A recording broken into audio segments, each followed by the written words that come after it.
So yesterday, Derek Chauvin was found guilty on all three charges. Okay. To everybody who's jumping and celebrating now, I wouldn't be celebrating quite yet. Because his sentencing is not for another 8 weeks.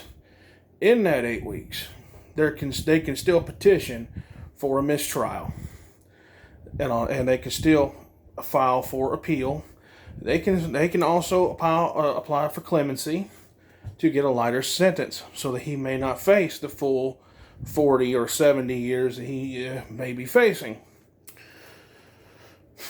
Now, that being said, personally, the right thing to do in this situation is a mistrial, and I'm going to tell you why.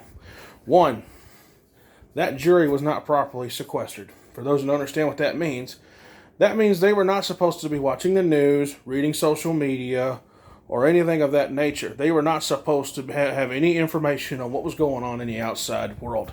But they were all allowed to go home at night, and the judge simply just told them, don't watch the news. Give me a break. They all went home, watched the news, got on their phones, read social media. They knew what was going to happen. They knew what Maxine Waters had said. They knew that if they came back with any verdict other than guilty, that city was going to burn down. And all 12 of them would have been doxxed. And rioters and looters would have showed up at all their homes. So they handed that guilty verdict down, not because they felt that Derek Chauvin was truly guilty, but because they did it out of fear. Proper way to sequester a jury. Even in COVID, this is possible. Same way it used to be done. Quarantine all 12 jurors to a hotel. All 12 are in separate hotel rooms. You take out the TVs. You take out the landlines. You confiscate their cell phones. You make sure they can't watch TV. You make sure they can't see what's going on in the outside world. The way it used to be done. You set aside a conference room where they can go in there and watch DVDs or Blu-rays or whatever for entertainment, and you give them access to one landline so that they can call home to their families at least once a day. That's the proper way to sequester a jury. Not sit there and say that you can go home, just don't watch the news. Come on now. You really honestly believe they did that?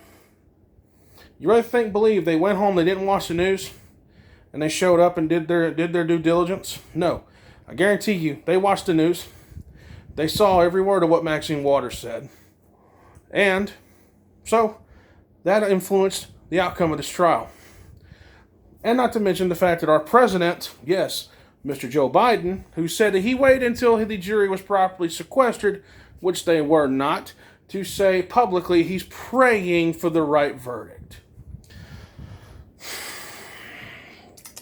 So just remember this, when he gets a mistrial and he walks and you get upset, just remember, you voted for the politicians that